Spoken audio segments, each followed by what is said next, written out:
Here we go again then. So this is episode 4 of Ask the Expert, and today I have Maria Tucker with me. Maria Tucker is going to be talking about, what is she going to be talking about, Maria? Tell us. I'm actually going to be talking about how to find purpose in these crazy times. Okay, well, it's going to be good. I'm looking forward to it. So before we start, just a little bit about me. I'm not here to do a sales pitch, but I'm in the business of IT and technology. I help people when they're literally pulling their hair out and they're ready to pick the machine up and throw it through the window. I've been in that sector now for about 20 years, and I help people through that kind of pain. Not the same type of pain that obviously Maria helps people through, but I help people through technological pain, shall we call it. And right now I've got a big interest in cybersecurity awareness. That seems to be the big thing for me. But as I say, I'm not here to talk about me. I'm here to talk to Maria. So Maria, do you want to do a quick intro on yourself before we get started? Yeah, so I kind of have a really heart-centered mission to really impact a global audience, to heal themselves through what they're going through and find a greater sense of purpose in their lives so that they can live the best life possible. And especially at the moment, I think there's a lot of people that are actually searching for who they are, what they are, and make sense of everything. So that's what I'm going to be talking to you about today. Brilliant. So would you like me just to tell you a little bit about sort of my background before I just go into that? Yeah, of course. So what led you to become a coach in the first place? What got you there? Yeah. Wow, that's an interesting one. I started off working for a company called McKinsey's in London, in a very high-powered corporate company. And I lived and breathed that job. I loved it. You know, it was more like a drug. I think that the more you did, the more you wanted to do, the more that was expected of you to do. And you know, they played us hard and they worked us hard too. But you know, it was a very full-on job. But I was really aware that I was becoming Miss Bitch-O-Matic, and you know that in order to survive in that world, I really needed it to be tough-nosed and to get results. And I didn't like who I was becoming. I had everything, you know, I had the house, I had the husband, I had the lifestyle, I had a horse, and, you know, I even had the Labrador. Didn't have any children at that point, but I did have my Labrador. And then the only thing that was my saving grace in all of that, that balanced my life out a little bit, was my ice dancing. Right. So I really loved that to bits. And I was the crazy woman that was on the ice in a frilly skirt at 6 o'clock in the morning before I went to work, doing my practice routine.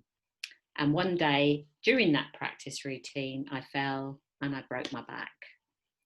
And it was almost like time stood still for me. It really, as I lay there and I heard the echo, and it wasn't just the echo of the ice, it was the echo of my life. And I suddenly saw everything. Like I didn't want that story anymore, didn't want that life anymore. And I recognized it for what it was. And it was a really, it must have only been a few minutes, but it seemed like a really long time that I was lying there. But to cut a long story short, in the end, I ended up in a wheelchair for a couple of years with really severe depression, because I actually believed that was my life then. I lost my job, my marriage fell to bits, and my saving grace then was my Labrador, because she became my companion, and also she was really good at doing tasks around the house. She was amazing. And I really believed what the doctor said, that there was no hope of me walking again. And I don't know, you know, it just, when you hear about other people just going into depression, you just think, oh yeah, you know, they can pull themselves out of it. And 2 years later, I was taken on a little journey out. I think it was in Derbyshire somewhere. And they pushed me around in my wheelchair, and we got to the bottom of a hill. And it was impossible to push up the hill. So they left me at the bottom while they went to the top and came back, which was quite normal. I used to say, you go and just leave me here.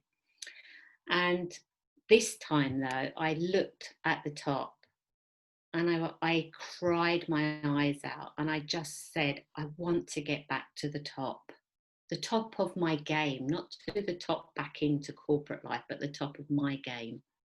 And a little voice said, if it's meant to be, then it's up to me. And from that moment, I made a conscious decision to change my thoughts, to change the way I was living, and to heal myself in whatever way was possible. And that was not an overnight thing, it was over years. But it was during that period that I started to do Reiki and to do healing on myself. But also when I was doing Reiki on other people, it was interesting that the healing started for me. And then I realized that that whoever were coming to me were coming with problems as well. So I then trained as a counsellor, and I also did coaching following that. And again, as I was doing my counselling, as I was doing my coaching, it was like a mirror image giving me back just as much as I gave out. It was a two-way street. And that's where my coaching actually first started. And that was 20 years ago that I've been doing coaching now. And I know that accident was a blessing in disguise. I would never have given up that job just because of all the status that went with it. And it was definitely, I found my purpose, my calling, everything within that moment and within that journey that followed. So what I have learned is that in those times, in that time of chaos, you can always find purpose in everything that you do, everything. And so that's what's led to today's talk, and everything that I do within my coaching is also based on how to find purpose in times of chaos. Absolutely amazing. We've known each other for quite some time now, and it seems crazy. I've never heard your story. We're talking at least 5, 6, 7 years, and to hear you say that for the first time was really quite something. My batteries have just died on my headset, guys. So yes, I do hope you can all still hear me okay. Yes, I can hear you. I've copy last night for some reason or another. Right, okie dokie. Let's move on to another question. First of all, thanks for Tasneem, for joining us, and Amy for popping in today as well. And I hope you're going to enjoy the session today.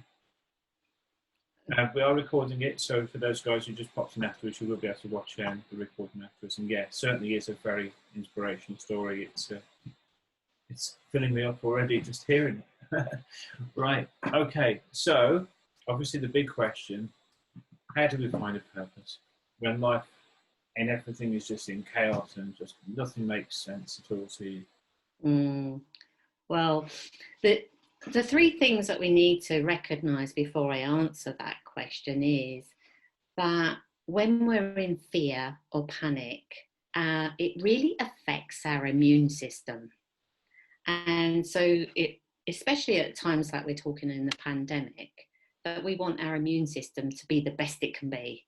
So we need to stay out of fear and panic in order for us to stay healthy. And the other thing is that when we're in fear, we also go into fight or flight. We all know about the fight or flight syndrome, because the basic thing is that when we're in either of those, there is a little bit in the middle of our brain, which is the reasoning part. I won't go into the technical side of things, but when we're in either of those, fight or flight, we cannot make sense of things. We can't reason, we can't question, we just have to do the fight or flight. And the other thing is that what we focus on is absolutely what we get more of. Totally. And I have no doubt that whatever we focus on, we get more of. So what do I mean by that? So what I mean about at the moment, just let's take what's going on at the moment in the pandemic, that we have all been infused, and I say that word quite carefully, infused. The media is drip, drip, drip, drip, drip into us with negative information. I mean, when was the last time that you actually watched the news and there was something positive being said? It's not very often, really not. So the social media, papers, the news, they not only give us negative information, they sensationalize it. They make it something bigger. Big. Yeah, it's just like something this trivial could be made into something massive. I think it's the tonality sometimes. They even just using their voice and the way they come across as well. Especially, the Bieber no end. Absolutely. Aren't they? They're kind of pandemic. They make it sound very serious. I mean, it is. Don't get me wrong, but it's just the way they come across and the way they talk to us. Absolutely, and that's really all of those tonalities, all of what they're saying. Even body language, if you watch their body language, is instilling fear into us. The other thing is when we go out with friends, do you remember that time when we went out with friends? Oh. Friends? A long time ago. But when we talk to friends, even if it's on Zoom, when we have a pity party, and we all talk about something that's negative. For instance, I can categorically say every time I used to say, oh, I've got a really bad pain in my back, everybody would give me the story of their back and how worse it was than mine. Yeah. It's the same with situations. Someone could have had a row with their partner and they tell the story, and then before you know it, all the friends are telling stories. And so, it's kind of like when we get to that point that it just becomes a pity party. Yeah. And you go home feeling absolutely dreadful because you've just engaged in negative talk all night. Yeah, well, I'm a firm believer in energy, in kind of how if you were one person, another person's energy radiates off another person, and so on. Hence why we get when one person starts yawning, another person starts yawning, and so on. I mean, from your background with doing laughter therapy, what one person starts laughing, then another person starts laughing, and before you know it, everybody's kind of doing the same. Either is infectious, isn't it? Yeah. Laughter is infectious, and so is negative talk.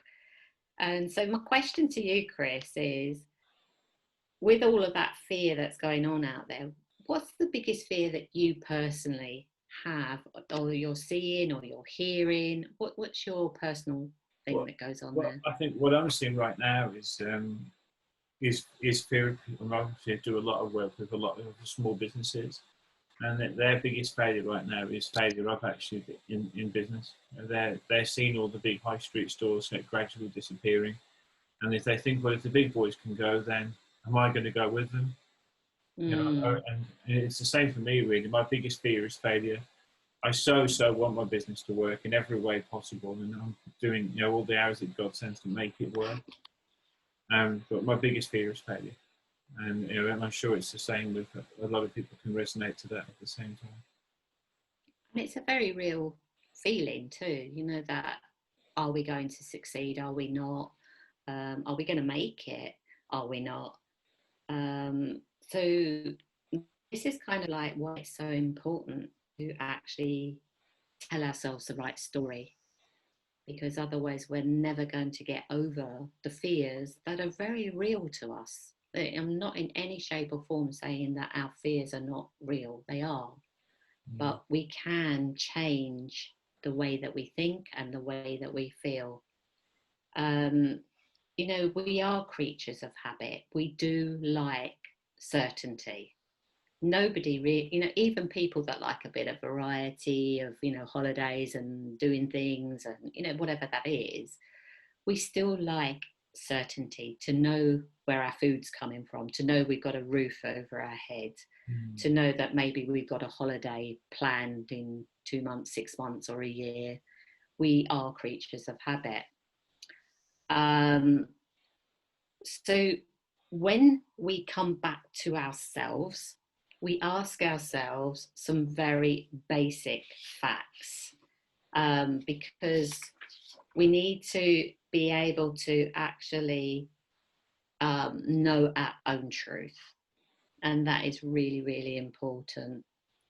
So, you know, with a storm, if you have a tornado, I'm told this, I'm hoping this fact's true, but if you're right at the centre, that's the safest place to be, because the storm will go round you.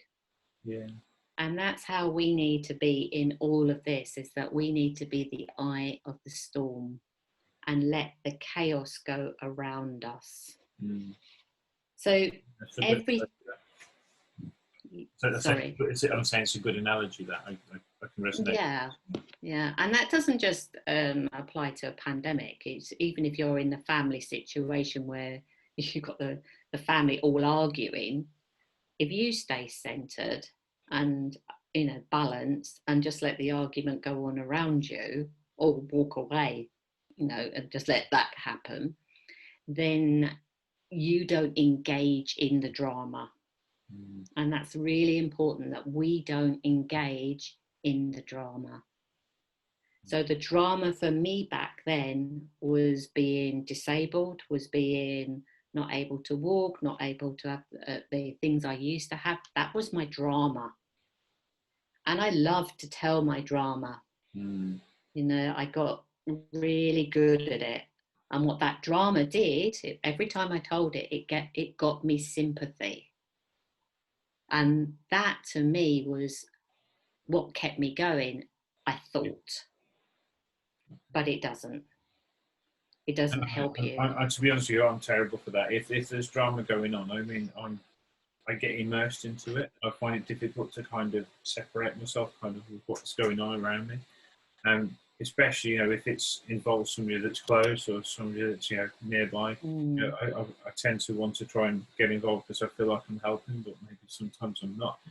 Caroline, if you're listening, you know what I'm talking about. Anyway, we'll move on. Okay, so let's just swiftly on. Yeah, moving swiftly on. So let's just take an example of how we make a story in our head. So you've gone out with your friends and you're all having a chat, and then you go off to the toilet and you come back and they stop talking. Immediately you come back and just look at you. What's your immediate thought, that story that you tell yourself?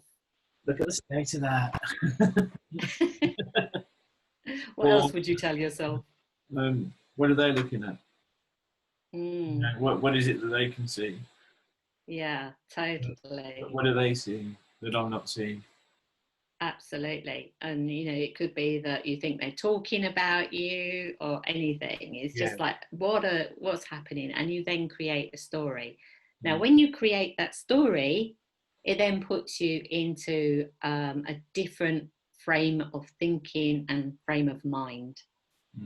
So quite often that would put you into a negative state of thinking. Now, the next thing that happens from then is that you're going to rejoin the group and be really humpy with them, or comment on that, or walk out. But the evening is not going to end too good, because in your mind something has happened. So what if they were planning a surprise for you?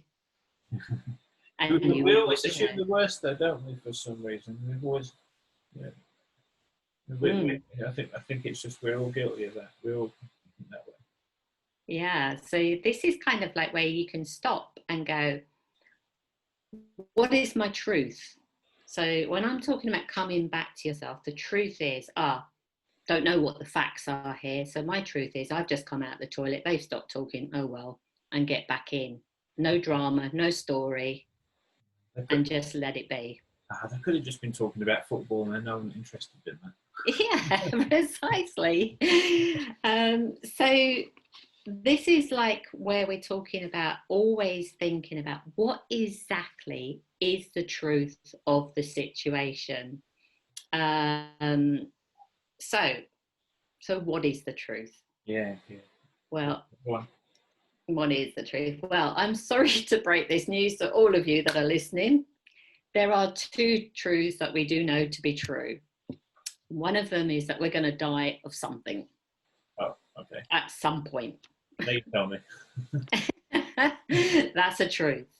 You know, we're born and we die. The other truth is that we pay tax. Okay.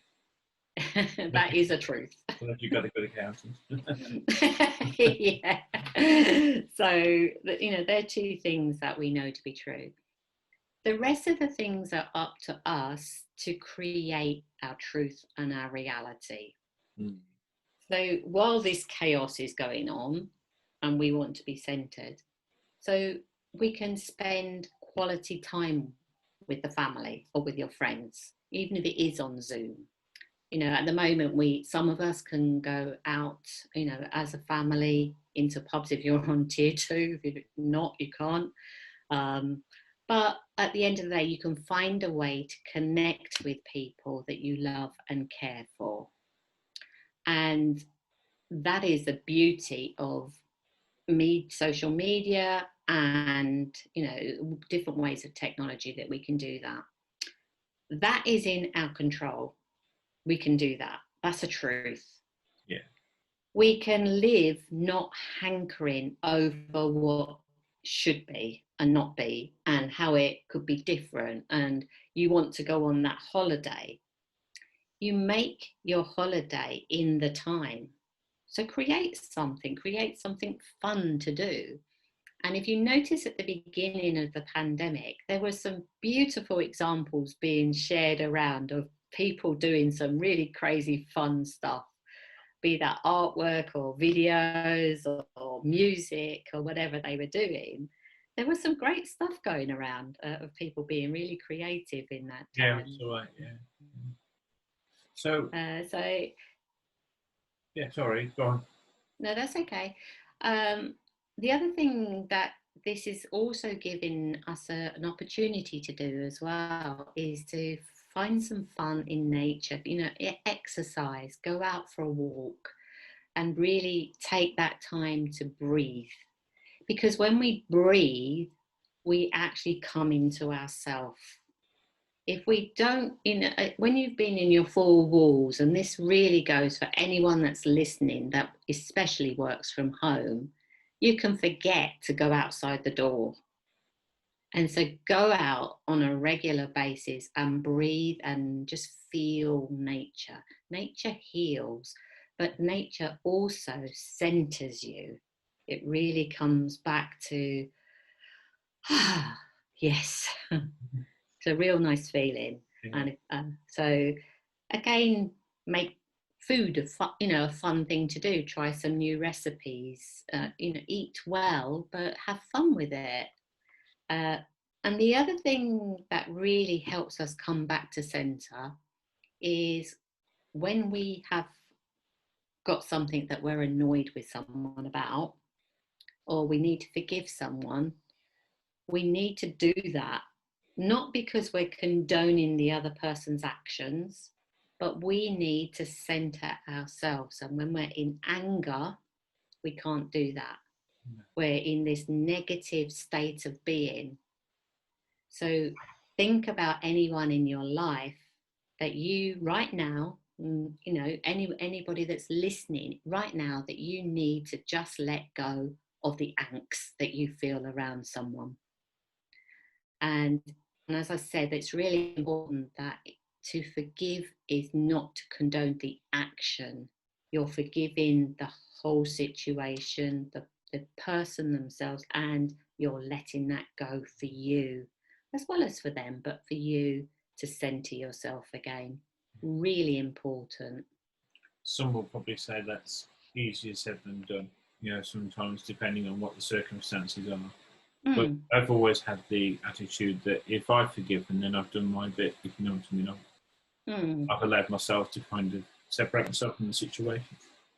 Well, I heard someone say to me once, you can either be right or you can be happy. Yes, right. So true. And it is true. At the end of the day, you being angry, you being unforgiving is not going to help you to actually be centered and be healthy and happy. Mm-hmm.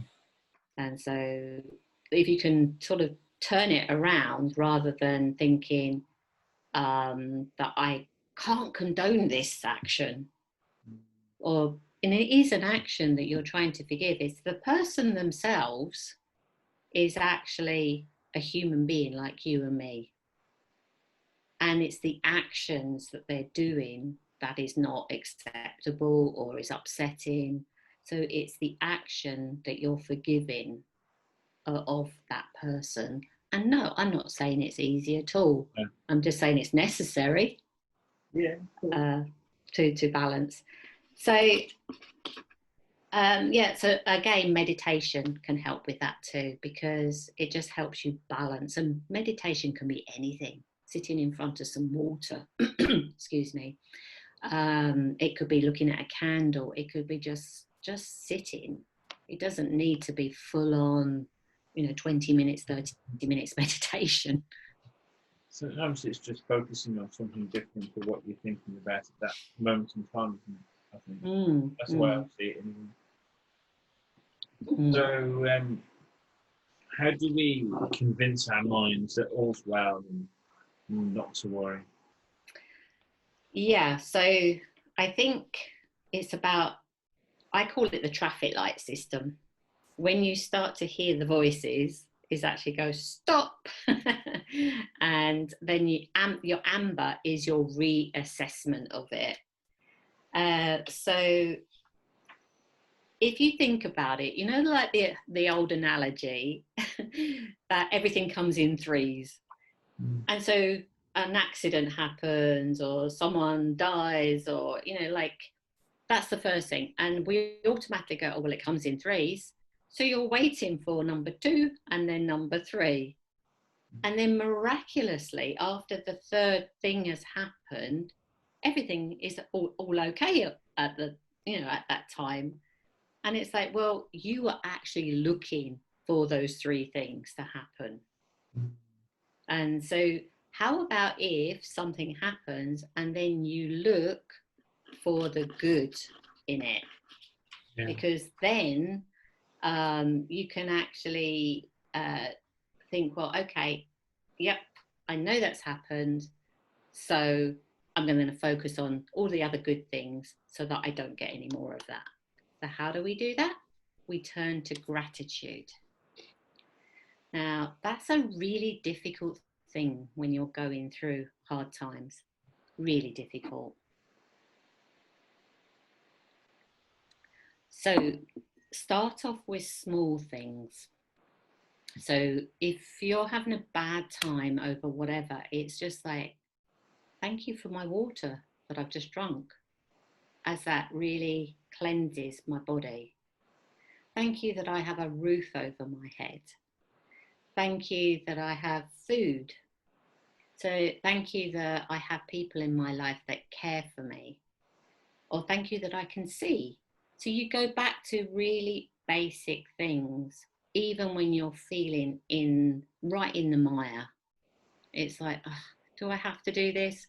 And the human instinct actually is to not do what it knows it needs to do. So you often do the opposite and do some things that are really negative. So what do? Stuff your face with all the crisps and all the sweets and everything else, and you just go down this rabbit hole. Mm-hmm. So gratitude actually helps that process. This is the amber of going, I know this has happened in my life. It's devastating, it's painful, but these are the things I want to be grateful for. Yeah. And you don't have to just sit there in one go. It could be throughout the day. So when I get a plate of food, I would actually say, thank you for this food that's going to nourish my body, and for everybody that picked, packed, and delivered it. Mm. And it's little things like that that you can just bring into your life. Things like decluttering your home. Just really, really have a process where you are enjoying doing that.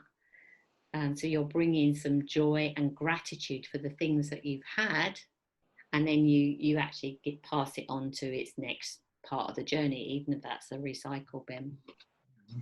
That reminds me of Mrs. H. While you're watching, we do have to declutter the kitchen. Carry on, Marie.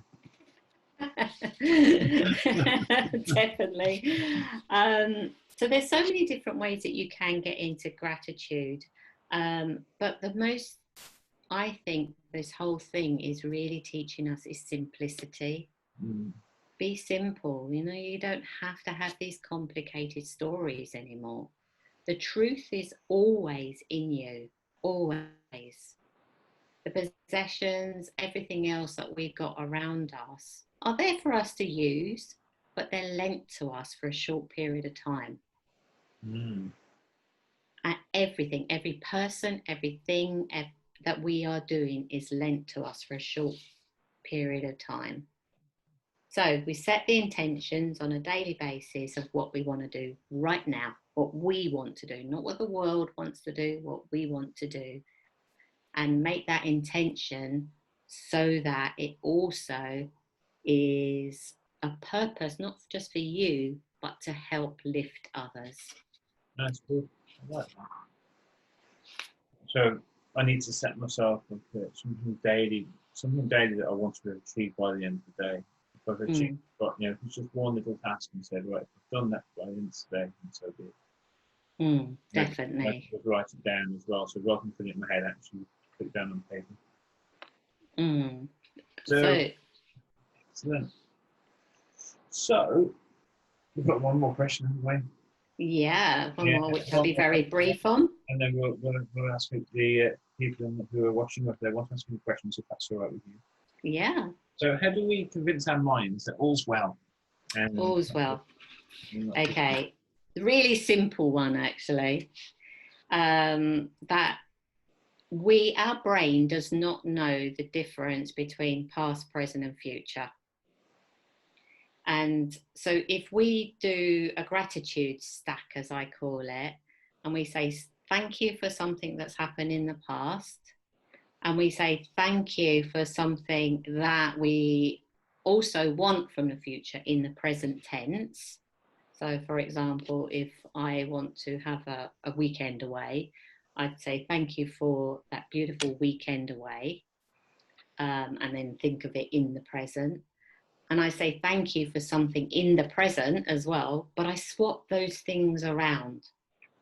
So your brain gets a bit confused as to what has actually happened, what is about to happen. So we actually get back into a place of actually thinking and doing things that we would like to do rather than we don't want to do. And as soon as we hear ourselves start to tell a story, like we did a moment ago, that it is to stop. And the one question you ask yourself is that true? When we say everyone is saying that, is that true? And that's the moment you can change your thought pattern.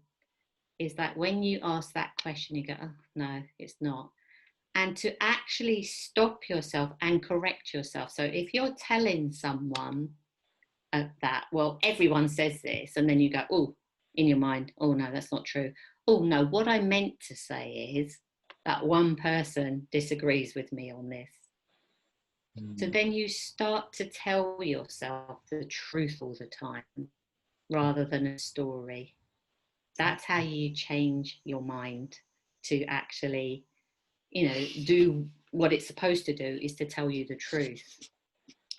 So, and that is exactly what I was thinking about when I've designed a new Facebook group called Press Pause, because so that when people are going through crazy times, that they can actually come in there and have a voice outside their head, so that someone else can be saying, actually, do you know what?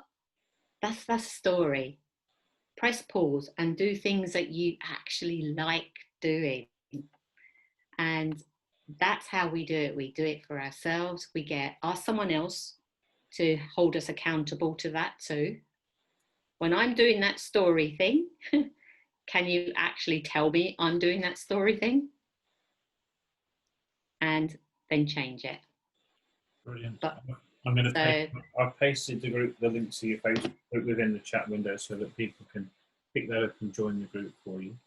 Brilliant. I'll also, because we're recording the video, we're going to put it into social media. We'll obviously put links back to the Facebook group as well, so the people. Brilliant. Well. Yeah. So it's not actually. I mean, press and click on the link. It's being launched on the 16th of November, and there will be lots of goodies there for you when we open the doors. But it's a free group, and it's there to support and lift you. My purpose is to lift people out of this chaos. Brilliant. So should we ask if anybody's got any questions that they want to ask? Absolutely. I'm just going to unmute everybody in case they want to, then they can ask questions themselves. If they don't want to say anything, they want to put it in the chat window, then that's fine as well. But yeah, has anybody got any questions for Marie? No? Has everybody gone to sleep? Can we get some kind of reaction? Is everybody still with us? They've gone for a coffee. Okay, fair enough. Oh, hello. Hello. Hi. Hello. Hi, Tasneem.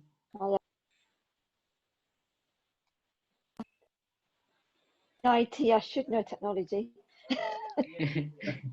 You know what we can all do? Just want to say, what an inspirational lady you are, actually. Thank you. And just to say that right now in the pandemic, especially me, and what I'm finding, a lot of people being made redundant, they feel a bit, anxiety's kicked in, they don't know what to do. And it's like, I find a lot of my colleagues, old colleagues, feel that work was their only way of life. And what I'm doing now on LinkedIn and stuff like that, I'm making sure that, just reach out to me if you need anything, because we don't know what people are actually going through. No. And these are people that have worked in, like, for example, work at Heathrow. They've worked in Heathrow for 25 years and they don't know anything better. Yeah. And what you're offering is kind of making them see a different mindset of things. So it's very important, all this. And a lot of people don't realise how important all this is. No, and I agree with you totally, Tasneem. And if only people actually did know that there is another way to all of this, that there is comfort, there is a way of us living, even if we haven't got the title of a job next to us, or that we are not super fit, or whatever that may be. You're absolutely right. So yeah, reach out to people, touch people, lift people, like just really engage with them. This is exactly why I'm doing these sessions every week, because it's my way of trying to uplift them and trying to introduce them to my audience. And obviously it works both ways. It really helps me because I learn from it as well. So it can benefit me, it can benefit other people. But the thing is, there's lots of people that just don't want to know. And then, because we know, I think we've been there in that position, and we know where we found, and such people out there, they just close you up, and we need to find a way of how we can reach out to these people, because we can't intrude on them, but there must be a way that, I suppose, Maria, you would probably know, or Chris, how we can reach out to certain people that close themselves, and you can see from far that they need it so badly. And it just hurts me immensely to say. You just got to understand that for every purpose and every person, there is a time. You know, it took me 2 years of depression before I actually realised there was an alternative way of being.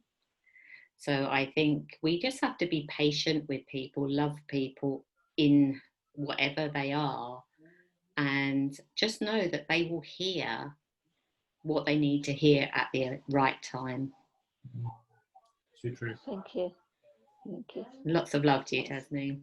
You too. Thank you. Thanks, Chris, as well. No, my pleasure. Thank you for joining us. Okie dokie. Well, if there's no more questions, I think we'll bring the session to a close, if that's all right with you, Maria. Yeah, that's absolutely fine. Thank you so much for inviting me on here. And also, if anyone has any questions for Chris, I will be inviting him into the Press Pause group for any technological things, and you know, because that is painful. And I can safely say Chris has been at my rescue so many times in the past year. So years, should I say, not year, years. So yeah, you'll be in good hands with him. Brilliant. Okay. Thank you. And likewise the other way around as well. So thanks ever so much, guys, for joining us today on Ask the Expert. I'm looking for new experts all the time. So if you know people that are maybe in human resources, you know people that are maybe inventing something, creating something new for the outside world that they want to talk about, or they've got some pearls of wisdom that they want to share with us, then please do ask them to connect with me. You can find me on LinkedIn, you can find me on Facebook. I don't think there's any way you can't find me now. So please do feel free to drop me a line and tell me that you want to join us. So thanks again, Maria. It's really has been a pleasure to have you today. Thank you. Thanks. Thank you both. Thank you, Fiona. Bye, everyone. Thank you. Bye-bye. Bye-bye. Bye-bye. Bye all. Bye-bye. Thank you. Bye-bye all. Bye. Bye.